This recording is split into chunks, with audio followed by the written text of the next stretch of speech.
Hello everyone, my name is Braden, this is Airless Cool 9, and in today's video we are going to look at the Psion Unearthed Arcana document. This is a very large document because not only does it include a new class called the Psion, but it also includes 4 subclasses for that class, a variety of spells, both new and revised, and an entire new category of feats called Wild Talent Feats. So this is going to be a long video. I hope you all enjoy it. If you do, please like and subscribe to the channel. And yeah, just stick in here because we're going to go through everything in this document. So bear with me as we talk about it. So the first thing we're going to take a look at is the main class for the Psion. And here's what we're given. We have the Psion here, a master of psionic power. It says that Psions weave magic and extraordinary powers through the power of their minds. They develop their minds as fonts of power that manifest spells and grow stronger over the course of their adventuring careers. You can find everything you need to play one of these psionic powerhouses in the sections that we have here. So as you can see here, we have a list of core Psion traits. Their primary ability is intelligence. They're a D6 hit die class. They have proficiency in intelligence and wisdom saving throws. For their skill proficiencies, we choose 2 from Arcana, Insight, Intimidation, Investigation, Medicine, Perception, and Persuasion. Weapon proficiencies, we have simple weapons. We have no armor training whatsoever. And then for our starting equipment, we have 2 options, choose A or B. A is a spear, 2 daggers, a light crossbow, 20 bolts, a case to hold those bolts, a Dungeoneer's pack, and 6 gold pieces. Or B is 50 gold pieces. We also have the Becoming a Psion section, which lets us know that as a level 1 character, we gain all the traits in the core Psion traits table, and we gain the Psion's level 1 features, which are listed in the Psion features table. And as a multi-class character, we will gain the hit point die from the core Psion traits table when we gain a level in this class. And we gain level 1 features, which are listed in the Psion features table. And of course, we can look at the other multi-classing rules in the player's handbook to determine how many available spell slots we have, adding all of our Psion levels to that amount. I have included the Psion features table here because it does have a full breakdown of what this class gets. We see at level 1, we gain spellcasting, sonic power, and subtle telekinesis. At level 2, we gain a Psionic Discipline and Psionic modes. Level 3, we gain a Psion Subclass. Levels 4, 8, 12, and 16, we gain an ability score improvement. At level 5, we gain Psionic Restoration. At level 6, a subclass feature. Level 7, we gain a feature called Psionic Surge. And then at 10th level, we gain additional Psionic Disciplines and a subclass feature. Another subclass feature at level 11, a Psionic Disciplines at level 17, and then finally we get an Epic Boon at 19 and a Kindled Life Force at 20. We can also see here that this class employs energy dice, very similar to how the Soul Knife Rogue and the Psi Warrior Fighter have. They actually function pretty much the exact same way, and they scale the exact same way as those subclasses, so this should be pretty similar to us. We also get some cantrips because the Psion is a full caster. They have a number of prepared spells that go all the way up to 22. And since this is a full caster, they get spell slots all the way up to 9th level. So there's a lot to talk about in this in this class, rather. So the first feature that we get at level 1 is spellcasting. And there's some interesting things to point out here. You can read this if you want more information. But the main things here is that we do get some cantrips, we get our spell slots. The prepared spells are only spells that we can swap out whenever we gain a Psion level. So you do have to gain a Psion level to replace one spell on your list. If you wish to do that, And the special benefit of this spellcasting is here at the very bottom of the feature called Psionic Spellcasting. This says that when you cast a psion spell, that spell doesn't require a verbal or material component, even if the spell includes verbal or material in its component's entry, except material components that are consumed by the spell or have a cost specified in the spell.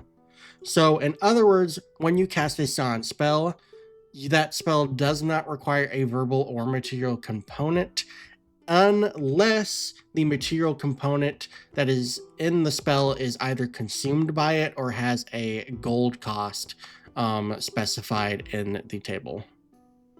Or it could be a copper piece or silver piece as well, but that is the only stipulations there. So that is a pretty good thing there, because it does make us harder to counter spell as a result of that. So there are some pretty good benefits from that particular addition. So yeah, keep that in mind. Also at level 1, we get a feature called Psionic Power. This is the feature that gives us access to the psionic energy dice, as we saw in the table for the class. These scale as you gain levels. You regain 1 expended psionic energy die when you finish a short rest, and you regain all of them when you finish a long rest. If a feature that you have uses psionic energy dice, the DC is equal to your spell save DC, which is scaling off of your intelligence modifier, which only makes sense. And then we get 2 special features that we can use starting off with Psionic Power. The first is called Telekinetic Propel. This says that as a bonus action, choose 1 large or smaller creature other than you that you can see within 30 feet of yourself, and then roll 1 psionic energy die. The target must succeed on a strength saving throw or be pushed or pulled, your choice, up to a number of feet away, straight away from yourself, equal to 5 times the number rolled. And the die is expended only if the target fails a saving throw, which is a very good sentence there at the very end of this ability. So it makes it a lot more useful and will make you want to use it more often. Now, I am unsure here, but it does say push or pulled, and it's weird that it then says straight away from yourself. I would think, since it's pushed or pulled, that it would be either away or toward yourself. So that may just be a typo in the subclass or in the feature description, but it's hard to say at this point in time. We also get telepathic connection.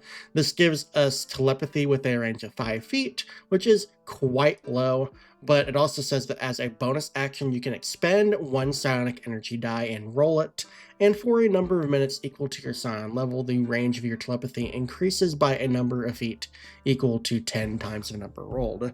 So we can extend it quite a bit if we want, and there are going to be benefits for that depending on what options we take in this class. Also, at level 1, we gain an additional feature called Subtle Telekinesis. This says that you know the Mage Hand cantrip, which is great. You can cast it without somatic components, which is also very nice. And you can make the Spectral Hand invisible when you cast it. So this is basically just an invisible Mage Hand that is imperceptible when you cast it. So that's really nice. At level 2, we gain Psionic Discipline. This gives us some additional options that we can use to modify our class, very similar to Warlock Invocations or Spell Meta or Sorcerer Meta Magics. They work pretty similar to those, and we will go over Psionic Disciplines as well in a little bit. But you gain 2 starting off at level 2, and then you gain 2 additional options when you reach level 10, and again at level 17. And then you can replace a Psionic Discipline that you learn whenever you gain a Psion level if you no longer want that option. So some pretty decent options here, which we will talk about later. But do keep in mind that you can only use 1 discipline each turn, and only once per turn, unless otherwise noted in the options.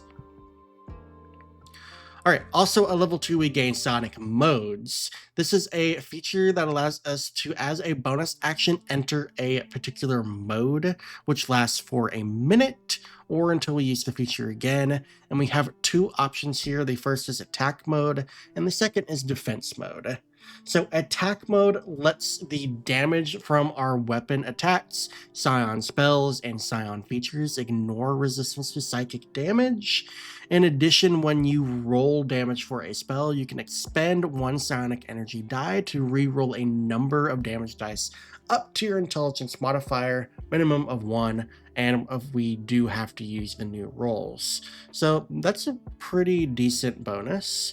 And then we also have defense mode. This says that you have resistance to psychic damage, and in addition, when you fail an intelligence, wisdom, or charisma saving throw, you can take a reaction to expend one psionic energy die, roll the psionic energy die, and add the number rolled to the saving throw, potentially turning a failure into a success. So that's a nice defensive option there. So we do have a offensive option and a defensive option here. So we can swap between those as we want. We do only have 2 uses of this feature, and we do regain all of them when we finish a long rest. So do keep that in mind. But that is it for this particular feature. At level 3, we do get our Psion Subclass. We have 4 options in this particular document. The first is Metamorph, second is Psi Warper, third is Psykinetic, and the fourth is Telepath. This gives us subclass features at 3rd, 6th, 10th, and 14th level, and we will talk about these subclasses in a little bit. At levels 4, 8, 12, and 16, we do gain an ability score improvement, or another feat of our choice for which we qualify. At level 5, we gain Psionic Restoration. When you finish a short rest, you can regain expended psionic energy dice, but no more than a number equal to half your number of dice. They did add in round down, but this is a weird instance to where this isn't really needed because we never have an odd number of dice in our pool. So yeah, we don't really need the added in round down parentheses because we'll never need to round down because we always have an even number of dice depending on our level. So, but we can only use this feature once per long rest. So this is just an additional way to regain dice should we need it. At level 7, we have Psionic Surge. This says when you roll initiative, you can expend one of your hit point dice and regain 1 expended use of psionic modes. This is a pretty unique feature. We don't see that very often. And in addition, when you roll 1 or more psionic energy dice, you can expend one of your hit point dice and treat any roll of 1, 2, or 3 on those psionic energy dice as a 4. So this is a pretty unique feature. We don't have any features really in Dungeons and Dragons that make an additional use of your hit point dice other than maybe some spells like Arcane Vigor. So this is a pretty unique option here. I like the functionality of it, and yeah, this isn't that bad. It's pretty unique to Dungeons and Dragons, so I don't really have any problems with it. It does give us an additional usage for our hit dice in case we don't need to roll them. So yeah, this is just giving us another resource that we can use, which is quite nice. We don't get anything, or at least in the main based class, other than like some subclass features and spells and other things of that sorts, until 19th level, in which case we gain Epic Boon. This gives us an Epic Boon feat, or another feat of our choice for which you qualify, but you obviously want to choose an Epic Boon feat if you get to this level. They recommend Boon of Energy Resistance, which is alright. But yeah, that's what you get at 19th level. And then lastly, at level 20, we get a feature called Enkindled Life Force. This says that once per turn, when you expend 1 psionic energy die and roll it for a Psion feature or Psionic Discipline, you can expend 2 of your hit point dice to roll 2 additional psionic energy dice and add the numbers rolled to the total.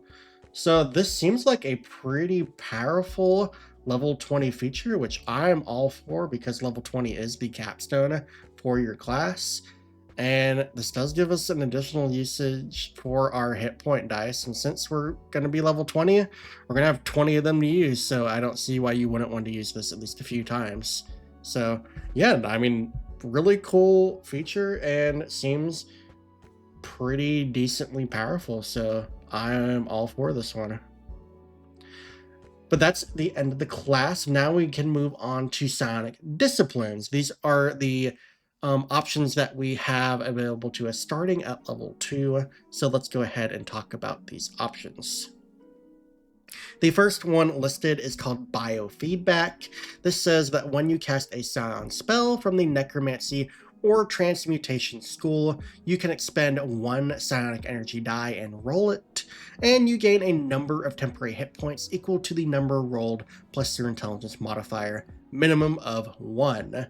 I did include here on the side the number of viable spells that are in the Psion spell list, which we will also talk about in just a second. Cantrips, there are 3 transmutation options. Level 1, we have 3 transmutation options. Level 2, we have 5 transmutation options. At level 3, there are 2 transmutation and 2 necromancy options. Level 4, we have 1 transmutation option. Level 5, there are 3 transmutation options. Level 6, there are 2 transmutation and 1 necromancy option. At level 7, we have 1 transmutation option. Level 8, there are no transmutation or necromancy spells in the spell list. And then finally, at level 9, we have 2 transmutation options and 1 necromancy option. So, seems like there's enough options available in the spell list for this to be a decent feature, and there are a variety of necromancy and transmutation spells in the spell list as well. So I can see you using this pretty often depending on what spells you want to cast. So this seems like a fairly decent option. Next, we have Destructive Thoughts. This says that when you cast a Psion spell from the Conjuration or Evocation School, and a creature you can see succeeds on a saving throw against the spell, you can expend 1 psionic energy die and roll it. The creature takes psychic damage equal to the number rolled plus your intelligence modifier, minimum of 1. This is not a very good option, and I've included why on the side here. You can see that the number of viable spells for the Psionic Discipline is almost 0. For cantrips, we have the Light spell. We have no options at level 1. Level 2, the only option is Shatter. And then there are 0 options at level 3, 4, and 5. Level 6, we get Blade Barrier. Level 7, we have Force Cage. Level 8, we have Maze, and then there are no level 9 options that work for this either. So, yeah, this is not a good discipline. There are just no options in the spell list that make this a decent choice. I mean, unless you're just casting Shatter like every single turn, this is not going to be the Psionic Discipline that you want to take. So I do think that this one needs some significant revision on Wizard of the Coast part. So yeah, this is really, really poor option. I do think that they need to either add more spells to the spell list to support this option, or change this to give some other benefit, because it is dependent on the creature succeeding on a saving throw. This is just not useful at all. Yeah, this is a very bad option here. We do have another option called Devilish Tongue. This is pretty nice. It says when you take the influence action, you can expend 1 psionic energy die, roll it, and add the number rolled to the ability check. Influence is a special action. It says when you make a charisma, deception, intimidation, performance, or persuasion, or wisdom animal handling check to alter a creature's attitude. So there's a lot of options available in there. I do like options like this that let you add dice to ability checks. So yeah, I do like this one quite a bit. Devilish Tongue seems really nice. We also have Eagle Whip. Says when a creature provokes an opportunity attack from you by leaving your reach, you can take a reaction to roll 1 psionic energy die and force the creature to make an intelligence saving throw. On a failed save, the target's speed is reduced by 10 feet, and it subtracts the number rolled from the next damage roll it makes before the end of its next turn. The die is expended only if the target fails a saving throw. So I do like that they added in that final line. Those are always nice on features like this. This seems pretty decent. Expanded Awareness. This says when you take the search action, you can expend 1 psionic energy die, roll it, and add the number rolled to the ability check. The search action is for when you make a Wisdom, Insight, Medicine, Perception, or Survival check. So some pretty decent options there. And like I said, I do like features like this. We also have Id Insinuation. This says when you cast a Psion spell from the enchantment or illusion school that forces a creature to make a saving throw, you can expend 2 psionic energy dice and roll 1 psionic energy die. 1 target of the spell you can see subtracts the number rolled from its saving throw against the spell. This does seem like a hefty cost, but could be really good because there are quite a few viable options for this. We have 2 cantrips, 5 level 1 spells, 8 level 2 spells, 2 level 3 spells, 6 level 4 spells, 6 level 5 spells, 2 level 6 spells, no level 7 spells, 5 level 8 spells, and then 2 level 9 spells. So quite a few options that this could apply to, so seems pretty good. And since enchantment and illusion are essentially the majority of what the spell list has, this could be really useful considering there are so many of them that require saving throws. An Errant Aim. This one's pretty useful. It says when you make an attack roll against a creature and miss, you can roll 1 psionic energy die and add the number rolled to the attack roll, potentially turning the miss into a hit. If this causes the attack to hit, the die is expended. Pretty useful, and it's great because if you roll the die and the attack still misses, you're not expending the psionic energy die. So I really like this one. This seems like a must pick, especially for wanting to make sure that you hit on your attack rolls. Sonic Backlash. This one is pretty great. This says immediately after a creature you can see hits you with an attack roll, you can take a reaction to expend 1 psionic energy die, roll 2 psionic energy dice, and subtract the number rolled on each die from the total. In addition, you can force the attacker to make a Wisdom saving throw. On a failed save, the target takes psychic damage equal to the amount rolled on the 2 psionic energy dice. This is just a really, really good Sonic Discipline option, and this one also seems like a must pick. Psionic Guards. At the end of your turn, you can expend 1 psionic energy die. Until the start of your next turn, you have immunity to the Charmed and Frightened conditions, and advantage on intelligence saving throws. If you are charmed or frightened when you use this discipline, the condition ends on you. When you use Psionic Guards, you can also use a different Psionic discipline this turn. This one honestly seems pretty useful. First off, it doesn't require any type of action, so it's a free action to use. It makes you immune to the Charmed and Frightened conditions for a certain amount of time, and you could use this one on the same turn that you use other Psionic disciplines. So just because Charmed and Frightened turn up so often, this seems like a very good pick as well. We also have Swift Precognition. This says when you cast a Psion spell from the Abjuration or Divination School with a casting time of an action, you can expend a number of psionic energy dice to change the casting time to a bonus action for this casting. The number of dice equals 1 plus the spell's level. So this does scale pretty well. This is basically the quick and spell for meta magic for sorcerers. It's just specifically for abjuration and divination spells. So you can see here there are a number of viable spells available for this particular discipline. 2 cantrips, 4 level 1 spells, 5 level 2 spells, 6 level 3 spells, 4 level 4 spells, 2 level 5s, 1 level 6, no level 7 or level 9s, and then there are 2 options viable for level 8 spells. Obviously, I think the go-tos here are going to be, if you forgot to cast Mage Armor, bonus action cast it so you can still do something on your turn.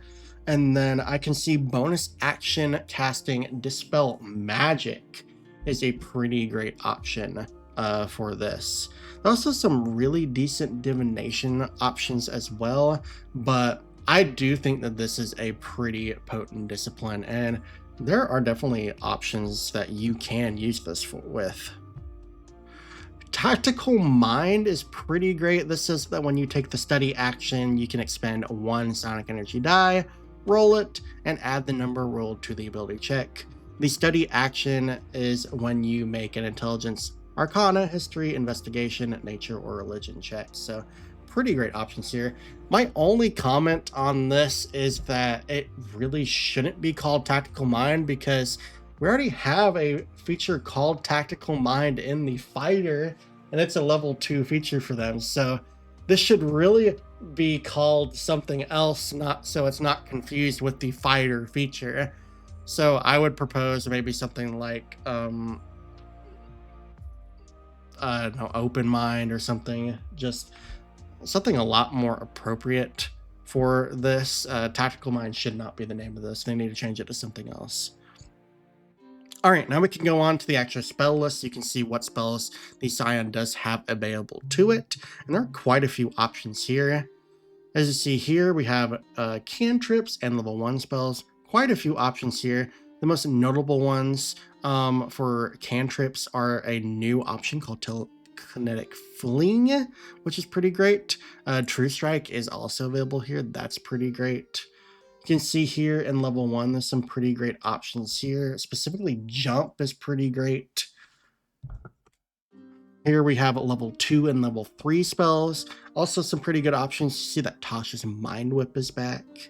In level 3, we can see that Intellect Fortress, Summon Astral Entity, and Telekinetic Crush are options that appear in this UA. And some of those you might be familiar with, others you will not, because some of them are new spells.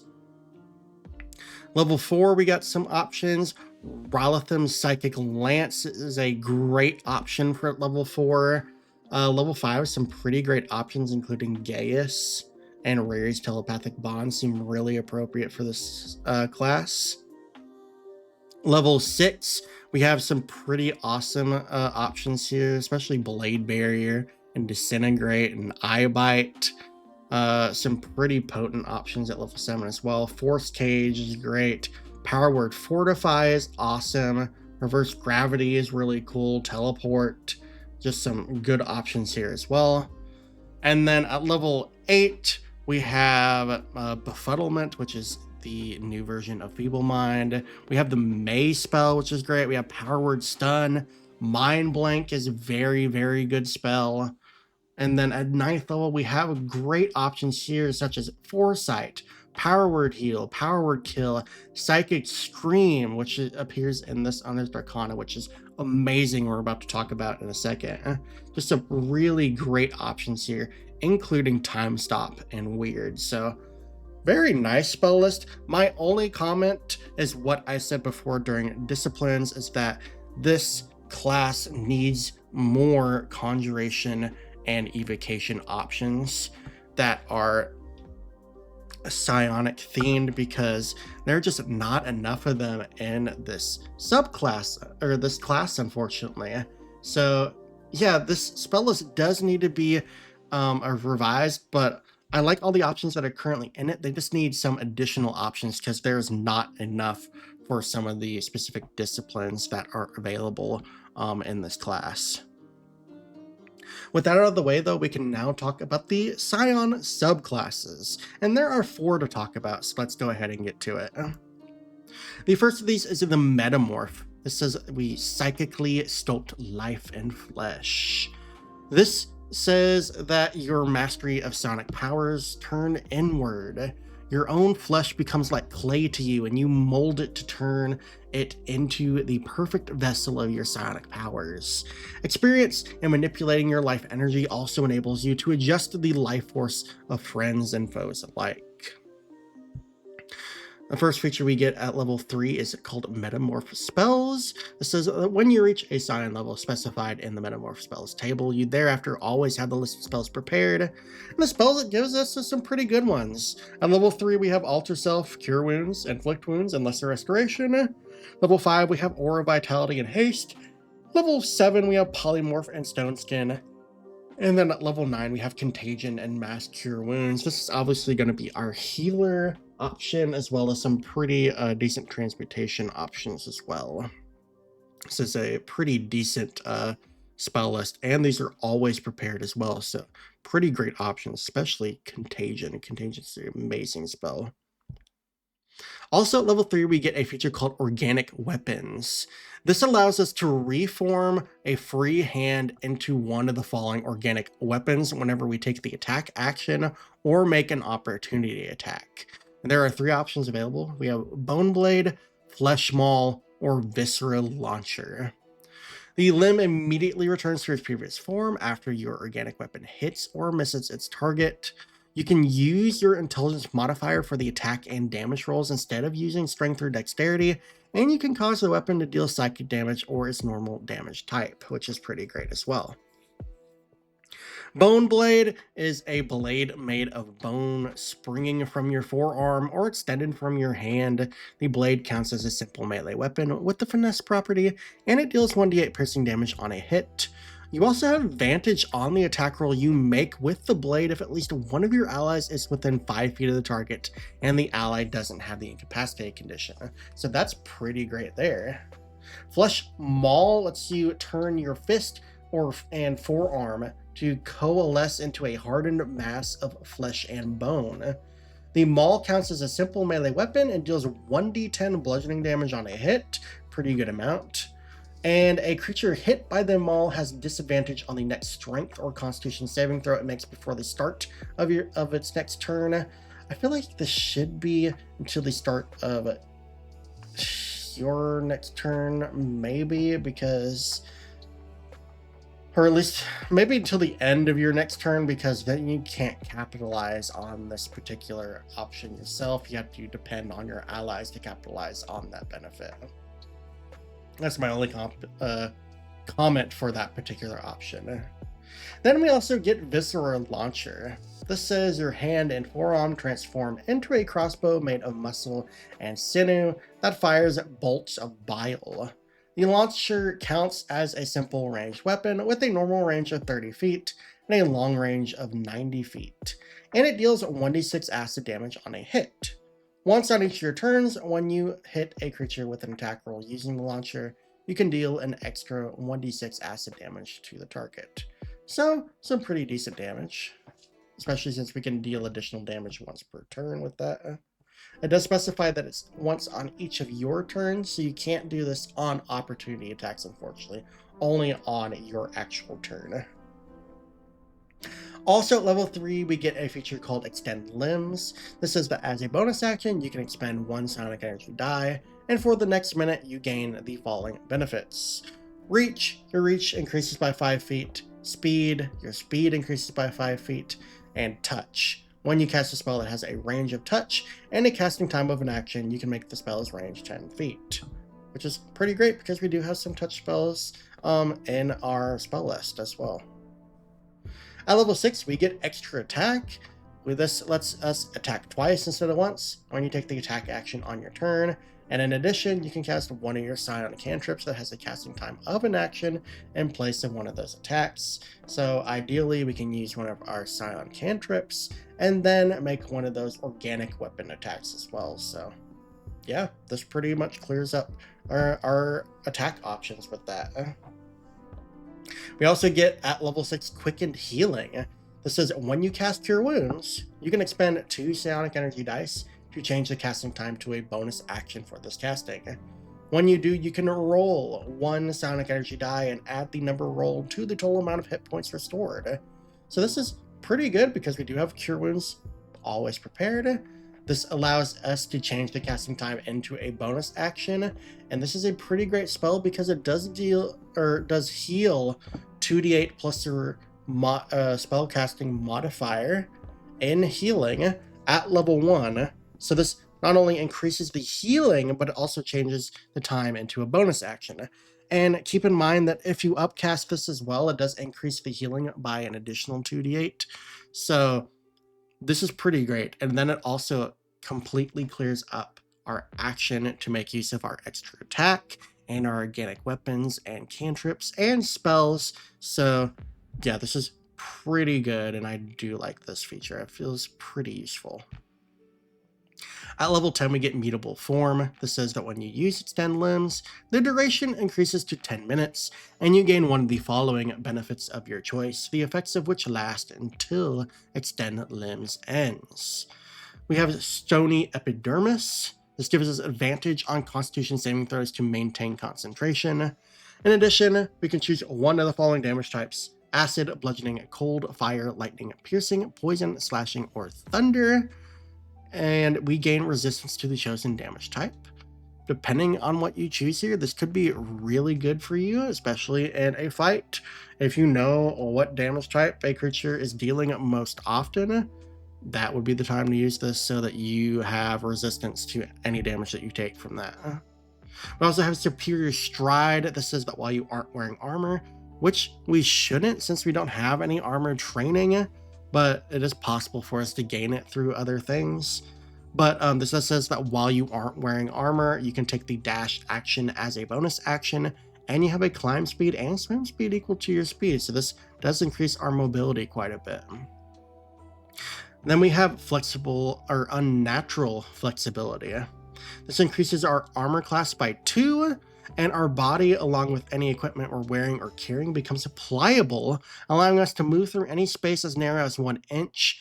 And in addition, we can spend 5 feet of movement to escape from non-magical restraints, or just to end the grappled condition, which is useful if we end up getting in a scenario like that. So yeah, it's a pretty decent options, all situational, but these can really help you out depending on what situation you find yourself in. And finally, at level 14, we get Life Bending Weapons. This says that once per turn, when you hit a creature with your organic weapon, you can expend 1 psionic energy die and roll it. Each creature of your choice in a 10-foot emanation originating from you regains hit points equal to the number rolled, plus your intelligence modifier. Additionally, 1 creature of your choice in that area takes necrotic damage equal to the number rolled. This is going to be pretty useful. I mean, the healing is great. And then on top of that, we do get to deal some necrotic damage that is not attached to any save. It just happens. And it's once per turn whenever we use our organic weapons. So ideally, if you're using your extra attack, you're going to be making an organic weapon attack, casting a cantrip, and then you can use this as well, and then potentially as a bonus action cast Cure Wounds and heal additional amounts. So yeah, it seems like a pretty decent subclass option, and there is a lot happening in here. Next up, we have the Psi Warper. This says that we warp space with the power of our mind. So this subclass focuses on using psionic powers to manipulate the space between objects. We are capable of teleporting across the battlefield and creating vacuums in space. A Psi Warper is never in one place for too long. Kind of cool. At level 3, we get Psi Warper spells. This gives us a number of spells which we always have prepared. At level 3, we have Expeditious Retreat, Featherfall, Misty Step, and Shatter. Misty Step and Shatter are both really good options. Level 5, we get Blink and Haste, both really good options. Level 7, we get Banishment and Dimension Door, both very good options. And then level 9, we get Steel Wind Strike and Teleportation Circle, which are also good options here. So as you can see, a lot of spells that make us move around the battlefield, and a lot of spells just involve some type of teleporting mechanic. The only one that really doesn't do that is Shatter, but we can see that this is actually going to be a pretty useful spell for us. Also at level 3, we gain a feature called Teleportation. This says you can cast Misty Step without expending a spell slot, and you must finish a long rest before you can cast it in this way again. You can also restore your use of it by expending 1 Psionic Energy die, no action required. So we can cast Misty Step without a spell slot at least once per long rest, and then if we want to, we can expend Psionic Energy dice to do it additional times. So you never need to expend a spell slot to cast Misty Step, unless you just want to. But the main benefit from this is if we do not expend a spell slot to cast Misty Step on our turn, that ends up freeing our action to cast a spell with a spell slot on the same turn. So this is a pretty good feature, and it's going to be very useful for our action economy. Also at level 3, we get Warp Propel. This says that when a target fails its saving throw against their telekinetic propel, instead of pushing it, you can teleport the target to an unoccupied space you can see within 30 feet of you that is horizontal to you. This can be situationally very good, and as we saw before in the base class, that when you use telekinetic propel, if the creature succeeds on a saving throw, we don't expend the Psionic Energy die, so there's no reason not to use this when we have the option to. So yeah, pretty good. I like this a lot. At level 6, we get a feature called Warp Space. This says that when we cast Shatter, we can expend 1 Psionic Energy die to modify the spell so that the radius of the spell sphere becomes 20 feet. Keep in mind that the normal radius for Shatter is 10 feet, so this doubles the radius, which is pretty good. In addition, creatures that fail the saving throw against the spell are pulled straight towards the center of the sphere, ending in an unoccupied space as close to the center of the sphere as possible. So not only does this increase the radius of the spell, but it will also pull all creatures that fail the save into the epicenter of the sphere, potentially setting them up for even more shenanigans from your party, considering that makes them perfect targets for any other AoE options that you might have available in your party. So this could be very good and seems like a very decent option to have available. Also at level 6, we gain Teleporter Combat. This says immediately after you cast Misty Step, you can cast one of your psionic cantrips that has a casting time of an action as part of the bonus action. So yeah, this one's crazy. Considering we don't need to spend a spell slot to cast Misty Step potentially, this lets us also cast a cantrip when we Misty Step, and then potentially we still have our action available to cast a spell with the spell slot. So yeah, this is just greatly increasing our action economy, which is awesome. Very, very cool. Very cool feature here. At level 10, we gain a feature called Duplicitous Target. When a creature you can see makes an attack roll against you, and you can take a reaction to expend 1 Psionic Energy die and choose a willing creature you can see within 30 feet of yourself that doesn't have the incapacitate condition. You and the willing creature teleport, swapping places with each other. The creature then becomes the target of the attack roll. This is situationally advantageous. You are probably only going to be using this on your allies, and this is potentially useful because you could swap your place with someone who has a higher armor class and then make that attack potentially miss them. So this is pretty decent, especially if you're hurting. This is a good defensive option. So yeah, this is also pretty good. At level 14, we gain Mass Teleportation. This says that as a magic action, you expend 4 Psionic Energy dice and choose huge or smaller creatures within 30 feet of yourself, up to a number of creatures equal to your intelligence modifier, minimum of 1. Each of the chosen creatures is teleported to an unoccupied space you can see within 150 feet of you. An unwilling creature that succeeds on a wisdom saving throw against your spell save DC is ineffective. So yeah, this could be pretty great. This would be a great feature to get out of dodge if you are in trouble. This can also be used as a weapon because you can potentially teleport a bunch of creatures 150 feet up in the air, which will then drop them as if they don't have a flying speed. So yeah, some pretty good options. That's a pretty potent action there. Really like that. Quite good. Okay, now we're gonna move on to the Psykinetic. The Psykinetic mold sonic forces for creation and destruction. They control their sonic powers like a malleable force, and they can bend their telekinetic energies into sturdy barriers and strike with the force of a battering ram. So this is our combatant psionic. At level 3, we gain Psykinetic spells. These are always prepared for us. At level 3, we get Cloud of Daggers, Levitate, Shield, and Thunderwave. Shield is great. Very good option here. At level 5, we get Slow and Telekinetic Crush. At level 7, we get Odalux Resilient Sphere and Stone Shape. And at level 9, we get Telekinesis and Wall of Force. All very nice spell options here. Also at level 3, we get Telekinetic Techniques. When you use your Telekinetic Propel, you can impose one of the following effects on that target. Boost, the target speed increases by 10 feet until the start of your next turn. Disorient, the target can't make opportunity attacks until the start of his next turn.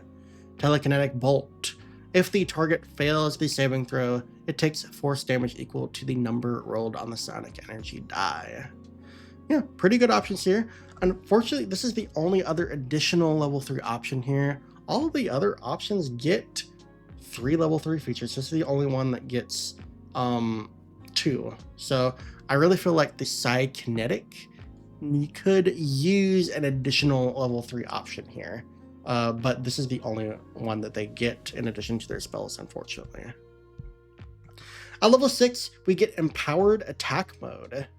While you have your attack mode active, you gain a fly speed of 60 feet and can hover, and when you cast a Psion spell, you can add your intelligence modifier to 1 damage roll of that spell.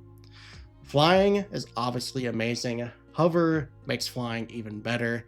And then the additional damage when we cast Psion spells, it's not a whole lot, but it's nice to have. Not going to complain about it.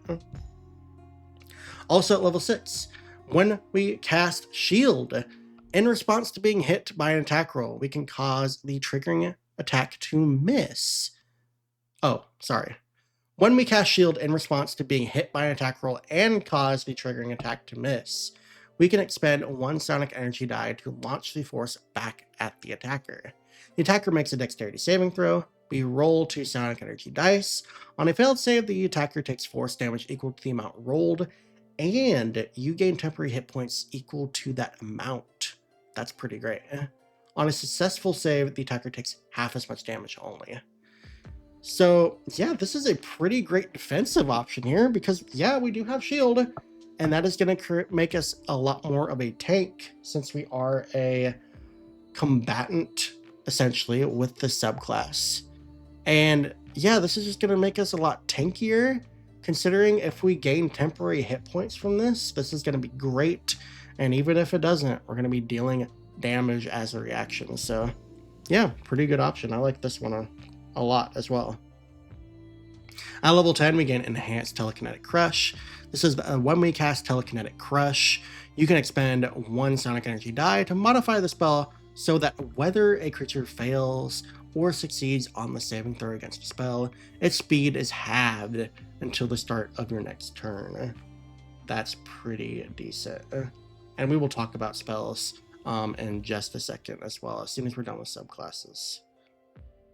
At level 14, we gain Heightened Telekinesis. It says that when you cast Telekinesis, you can expend 4 sonic energy dice to modify the spell so that it doesn't require concentration. If you do so, the spell's duration becomes 1 minute for that casting, and you can target gargantuan creatures and objects. Very nice. Very, very nice. Making telekinesis not require concentration, amazing. Letting it target gargantuan creatures and objects just makes it even better. So yeah, pretty great, amazing. Like it quite a lot. All right, we're at the last subclass here, the Telepath. The Telepaths are masters of mind magic. They use their tactics in the landscape of the mind. These are the psionics that bolster the mental defenses of allies or probe the thoughts of others undetected. A telepath can be a bastion psionic aid or a crafty manipulator. At level 3, they gain telepath spells, which are always prepared as long as they meet the required level. At level 3, they have Bane, Command, Detect Thoughts, and Mind Spike, always prepared. Great spells there. Level 5, they gain Counterspell and Speak with Plants. Counterspell, nice to have. Level 7, we have Compulsion and Confusion, both very, very good spells. And then at level 9, we have Awaken and Modify Memory. This is a very good spell list as well. They're really hitting it out of the park with these spell lists. At level 3, Mind Infiltrator. When you cast Detect Thoughts, you can expend 2 Psionic Energy dice to modify the spell so that the spell doesn't require spell components or concentration, and the target does not know you're probing its mind if it fails the Wisdom saving throw. This is the perfect infiltration feature because not only will you be able to read the thoughts of creatures around you, since you're casting this without spell components, it is imperceptible that you casted it whatsoever. It also doesn't require concentration, so this frees up your concentration in case you need to cast something else.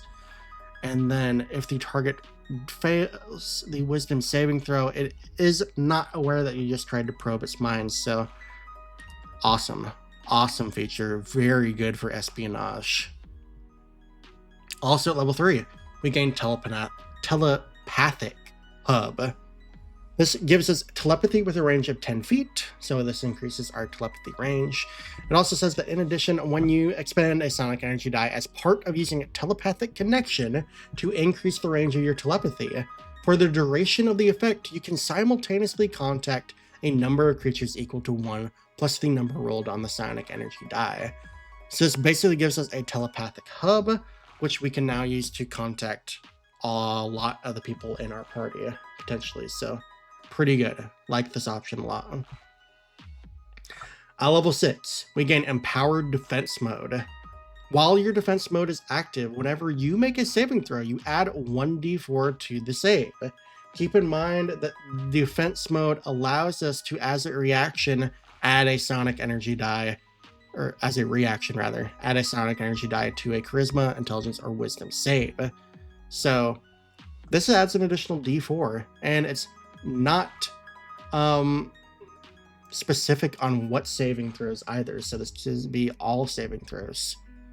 It also says that in addition, while your defense mode is active, you can extend this benefit to creatures you are telepathically connected with using your telepathic connection. So this now gives you a reason to use telepathic connection to connect with all your party members, because then they also gain that d4 bonus to saving throws. Very, very good feature there. At level 6, we also get Potent Thoughts. This lets us add our intelligence modifier to the damage that we deal with any silent cantrip. This is the weakest level 6 option that we've seen so far, and honestly, I need just a tiny bit more oomph here, but I mean, this is fine. It's a damage bonus, but it's not as crazy as the other option that we see, so needs a little bit revision to make this on par with some of the other options that we've gotten as well. At level 10, we have Telepathic Bolstering. You have telepathy out to 60 feet, so this increases our telepathy again to a very decent range. Finally, When you or a creature you can see within range of your telepathy fails an ability check or misses with an attack roll, you can take a reaction to expend 1 psionic energy die, roll the die, and add the number rolled to the d20. Potentially turning a failed check into a success or a miss into a hit. The psionic energy die is expended only if the check succeeds or the attack hits. So yeah, pretty great option here. It is a reaction to use, but this does give us a great option in case we need to raise an ability check or an attack roll to hit. So yeah, not going to complain about it because it's always nice to make sure that things succeed or attacks hit. So yeah, good option. At level 14, we have Scramble Minds. This is our capstone for the Telepath. It says when you cast Confusion, you can expend 4 psionic energy dice to modify the spell so that the radius of the spell's sphere becomes 30 feet. That is great. In addition, creatures under the effect of the spell roll 2d10s, and you choose which roll determines their behavior on their turns. So this just increased the versatility of Confusion, which is already a very good spell. So yeah, awesome option here. Quite happy. All right, that's it with subclasses. We're now going to move on to new and revised spells. So let's go ahead and get to it. First up, we have Intellect Fortress. This is pretty much exactly like the version that we've gotten previously. The only changes here are that it is now added to the Psion spell list, and it is the wording has changed slightly here.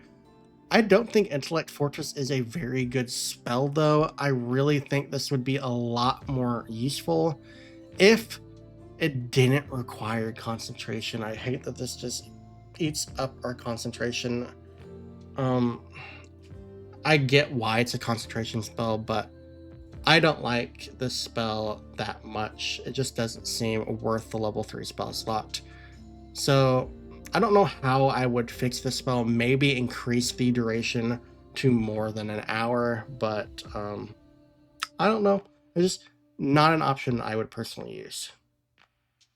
Psychic Scream. This is a very good spell. The really noticeable changes that they have here, since it is a revised spell, is that it is now part of the Psion spell list, but they removed it from the Wizard spell list, which is interesting. Also, you can see here in the text, they have specified that if the target is reduced to 0 hit points by the damage its head explodes, assuming it has one. Beforehand, this said that if the target was killed, or something very close to that. So I like that they changed that, because this is going to happen a lot sooner if that stipulation does occur. And Psychic Stream, great spell, great level 9 option. Targets 10 creatures, deals 14d6 psychic damage, and stuns creatures that fails to save, and deals half damage on a success. And then if a creature is stunned, they have to repeat the save at the end of each of their turns. Otherwise, the stunned condition just stays indefinitely. So awesome level 9 option. Love this spell. Ralatham Psychic Lance. There aren't really too many changes here. The only things that they've done is they've added to the Psion spell list, and now they've specified how the naming convention of the spell works. So they do specify now that a pseudonym, title, or nickname does not work if you utter a creature's name, and they did specify that the lance dissipates without effect if the named target isn't within range, or if you use an invalid name. So yeah, this is otherwise the exact same spell, and Ralatham Psychic Lance, very good level 4 option, very good spell. All right, this is an entirely new spell, Summon Astral Entity. I'm not going to go over it in great detail because you can take the time to read it, but some pretty great options here. Obviously, the most powerful option in here, if you are to take a look at it, is the Crystal Entity. Maybe overtly more powerful than the other options here. I mean, Incorporeal Passage is good, but the Crystal Entity gets Shard Swarm and +2 to AC. So Yeah, I think maybe some tiny revision to make the other options just as good as Crystal Entity, or bring Crystal Entity down to on par with these would be fine. I also don't know if they made a typo here, but the hit points for the Sonic Spirit are 40 plus 10 for each spell level above 3. I would have thought that it would be 30 plus 10 for each spell level above 3, but maybe I'm overthinking it. But yeah, only comments on this. Otherwise, great conjuration option. Tasha's Mind Whip. So this spell did see some changes here, and I did not underline one of them because I did not notice it until very recently. So they did add this to the Scion spell list. They changed the duration. It used to be 1 round. Now it's just instantaneous because it's a thing that just happens. And they made 2 very noticeable changes to the spell. The first is that the target of the failed save can't make opportunity attacks until the end of its next turn. Beforehand, this used to be reactions. I understand why they changed this. I expected them to make this change, so I'm fine with that. The really big change here is the second line after that. It says that moreover, on its next turn, it can take either an action or a bonus action, not both. Beforehand, this specified that the creature could either move or take an action or a bonus action. So they reduced the functionality of this spell, and this seems like a pretty potent nerf. So I don't think this is as good as it used to be. And honestly, it was supremely powerful beforehand, so I did expect them to nerf the reactions to opportunity attacks. But I think taking away the option to force the creature to either move or take an action or bonus action is too much of a nerf. And they do need to make some change to the spell to, yeah, make it balanced. They do need to balance the spell because it was overtly powerful, but they do need to unnerf some of this because right now it's just not as good as an option as it previously was. Granted, it does take away the action versatility of a creature, but unless you know that a creature has both actions and bonus actions, this is just not going to be an option that you're going to want to use, unfortunately. So they do need to make this a little bit more potent than it is. All right, this is a new spell, Telekinetic Crush. Level 3 transmutation for the Psion, Sorcerer, and Warlock. It's an action to cast, range of 120 feet, only a verbal component, and it is instantaneous. This creates a field of crushing telekinetic force in a 30-foot cube within range. Each creature in the area makes a strength saving throw. On a failed save, a target takes 5d6 force damage and has the prone condition. On a successful save, a target takes half as much damage only. And then if we upcast a spell, we increase the damage by 1d6 for each spell slot level above 3. This seems like a pretty decent option. Maybe the damage is a tiny bit lower.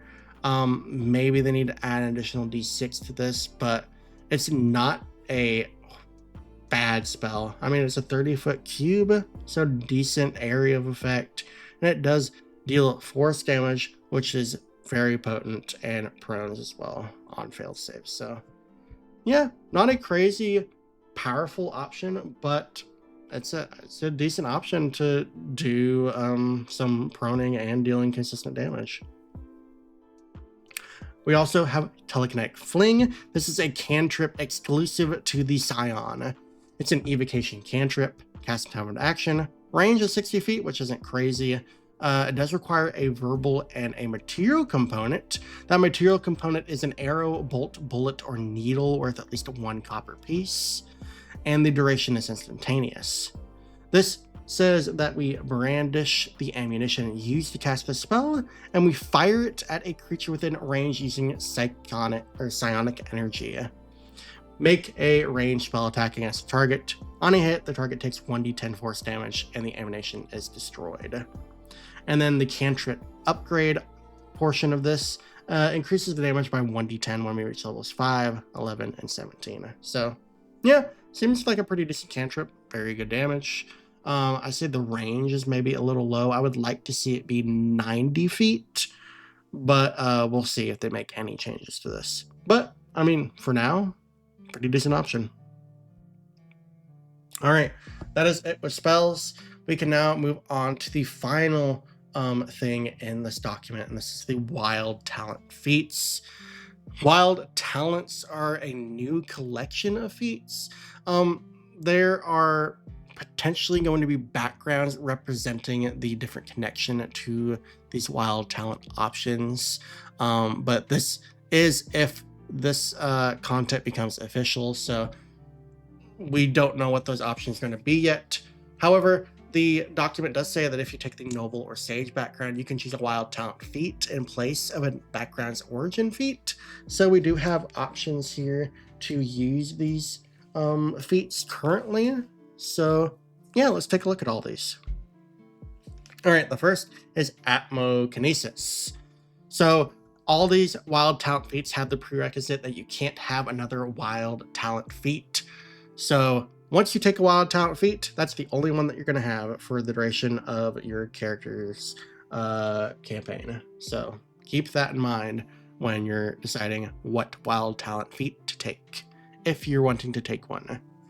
So here's the benefits we get. We get Lightning Jolt. Once per turn, when you cast a spell or hit with an attack roll and deal bludgeoning, piercing, slashing, or psychic damage, you can change the damage type to lightning damage. Awesome. Like it a lot. Psionic Talent. You know the Shocking Grasp cantrip. You also have the Fog Cloud spell prepared. You cast it once without a spell slot, and you regain the ability to cast it in this way when you finish a long rest. You can also cast it using any spell slots you have of the appropriate level. When you cast these spells, they require no verbal or material components, and Intelligence, Wisdom, or Charisma is your spellcasting ability for them, which you choose when you select this feat.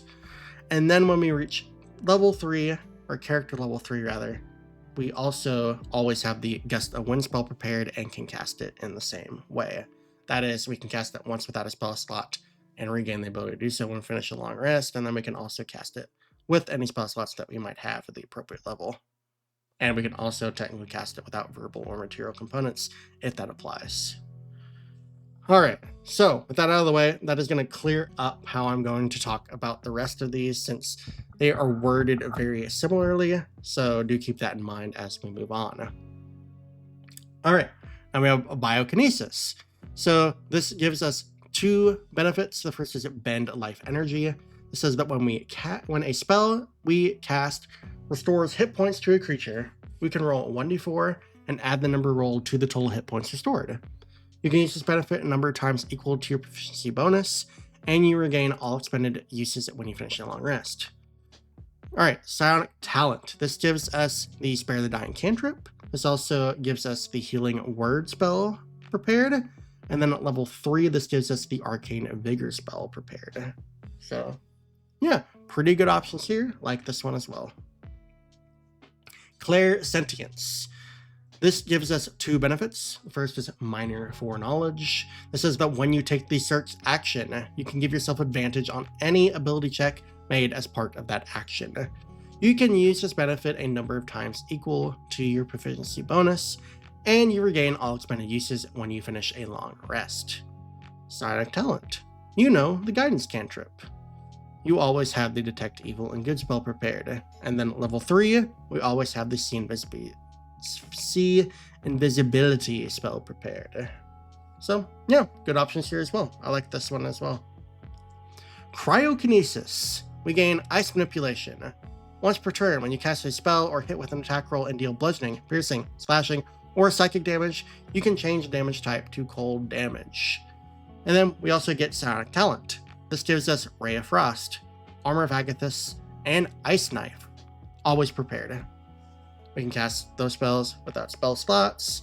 We can cast them with any spell slots we have, and they don't require verbal or material components. And then we get to choose Intelligence, Wisdom, or Charisma as spellcasting ability for these spells. Great options, Armor of Agathis and Ice Knife, very good. Ray of Frost, good ranged option. And then I like replacing damage types, so it's very nice.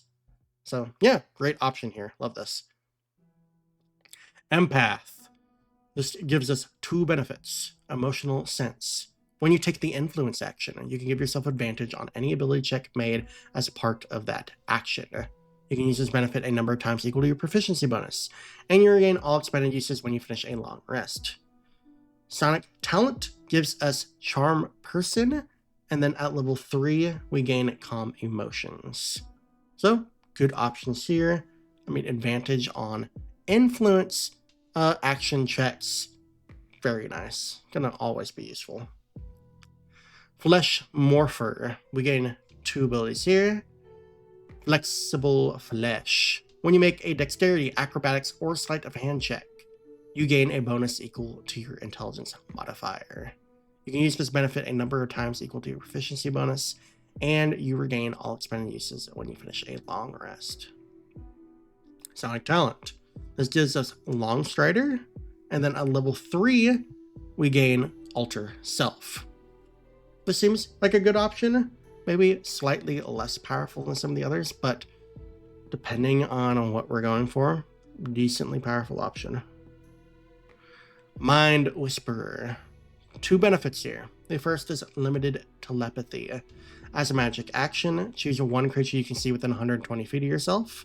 You form a telepathic connection to that creature. For 1 hour, you and the chosen creature can communicate telepathically with each other while within 120 feet of each other. To understand each other, you each must mentally use a language the other knows. Once you use this benefit, you can't do so again until you finish a short or long rest. So, nice telepathy option there. And then, Sonic Talent. We gain Mind Sliver and Dissonant Whispers. Both very good spell options. So, yeah, seems like a good option as well. Psi Trickster. We gain Cunning Mind. This gives us, when we make a Charisma, Deception, or Persuasion check, we can gain a bonus equal to your intelligence modifier. You can use this benefit a number of times you get a proficiency bonus, and you regain all expended uses when you finish a long rest. Then Sonic Talent gives us Minor Illusion and Disguise Self as spells. Good option there. Psykinetic. We gain 2 benefits here as well. Psi Boost. When you take the dash action, you can increase your speed by 10 feet until the start of your next turn. You can do so a number of times equal to your proficiency bonus, and you regain all expended uses when you finish a long rest. Sonic Talent. You know the Telekinetic Fling cantrip, which is exclusive to the Psion, so this is already pretty great here. You also always have the Thunder Wave spell prepared. Also a good spell option. So, yeah, this seems pretty useful as well. Pyrokinesis. You gain the following benefits. Firestarter. Once per turn, when you cast a spell or hit with an attack roll and deal bludgeoning, piercing, slashing, or psychic damage, you can change the damage type to fire damage. Psionic Talent. You know the Produce Flame cantrip. You also always have the Burning Hand spell prepared. And then at level 3, you always have the Scorching Ray spell prepared. Nice options. Like all those. Yeah, that is it. That's the entirety of the Psion Unearthed Arcana document. So if you made it to the end here, thank you all for watching. Hope you enjoyed it. Please give the video a like. I spent a lot of time making this video, preparing all these slides for you, so really hope you all appreciate the effort that I put into this. Subscribe to my channel if you like this content and want to see more stuff like this. We are gonna take a look at every piece of Unearthed Arcana that comes out because I just like reading it and like looking at it.